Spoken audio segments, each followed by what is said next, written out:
હાથ જેવું થવા આવ્યું છે તો ફટાફટ સ્કૂલે જવા હાટું નીકળીએ. તો પહેલાં સાયકલ બાયણે કાઢી લઈએ.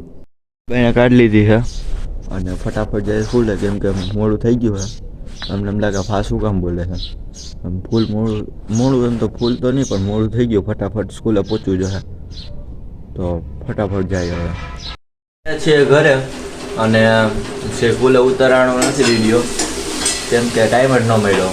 અને આજ બપોરના ટ્યુશનમાં રજા છે ને જમવાનું હજી થોડુંક વાર લાગશે. આપણે હોઈ જાવ એટલે થોડુંક મોડું જમશું. નાસ્તો કરવા બેઠા છીએ.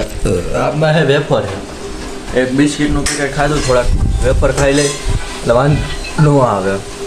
કામાં વેફર લઈ લીધી છે અને વેફર ખાઈએ ને પછી હોઈ જાવ. તો પહેલાં વેફર ખાઈ લઈએ.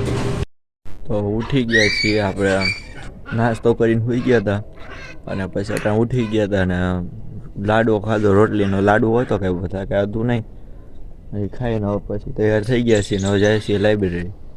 ઓલા ટ્યુશનમાં તો રજા છે તો જઈએ ધીમે ધીમે લાઇબ્રેરી. તો આ આપણે લાઇબ્રેરીનો સીન છે અને હવે જાઉં આપણે ટ્યુશનમાં. તો આવી ગયા છીએ ટ્યુશનમાં. ટ્યુશન પૂરું થાય પછી જાઉં મંદિરે. તો જતા આવી પહેલાં ટ્યુશનમાં. તો ટ્યુશનમાંથી છૂટી ગયા છે ને જાય મંદિર. ગયા છીએ મંદિરે દર્શન કરવા અને માળાના દર્શન કરીને ત્યાંથી છૂટી ગયા આપણે. માળાના દર્શન કરીને પછી આપણે જાઉં લાઇબ્રેરી. તો તમને દર્શન કરાવીએ ને હું દર્શન કરી લઉં.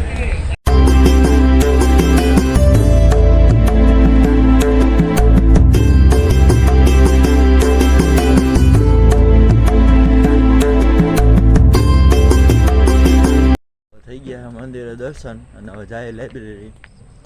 ફટાફટ જાય છે હવે લાઇબ્રેરી.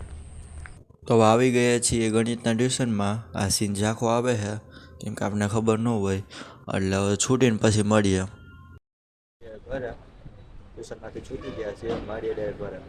આવી ગયા છીએ ઘરે ટ્યુશનમાંથી અને હવે થોડીક વારમાં જમવા બેસું. તો અટાણે 8:30 જેવું થયું છે તો જમવા બેસી ગયો. જમવા બેસી ગયો છું અને જમવામાં છે ચા ભાખરી. તો જમી લઈ અને પછી મળીએ. આ વ્લોગને એન્ડ કરું છું. જો તમને આ વ્લોગમાં મજા આવી હોય તો લાઈક શેર અને સબસ્ક્રાઈબ કરજો. અવારનવાર વ્લોગ જોવા માટે મારી ચેનલને સબસ્ક્રાઈબ કરજો. આપણે કાયમ સવારે 8 વાગે વ્લોગ મૂકી દઈએ છીએ. અને સવારનો જે પહેલો સીન હતો ને, જે હું બોલું કે નમસ્કાર જય સોમનાથ જય દ્વારકાથી, એ હરખો નથી આવ્યો એટલે ડિલીટ કરી નાખ્યો હોય, કેમ કે હાવ હરખો ન આવ્યો. એટલે ચાલુ વાઈએ તમે જોયું હશે તો થોડોક પછીથી થયું છે. એ સીન હરખો નહોતો આવ્યો એટલે ડિલીટ કરી નાખ્યો છે. અને કંઈ પણ સજેશન હોય કોઈનું તો કોમેન્ટ સેક્શન ખુલ્લું જ છે, એમાં આપજો. અને કાંઈ સવારે 8 વાગે બ્લોગ આવી જ જાય છે. તો મારી એક નવા બ્લોગ સાથે તે જય સોમનાથ જય દ્વારકાધીશ. Good bye.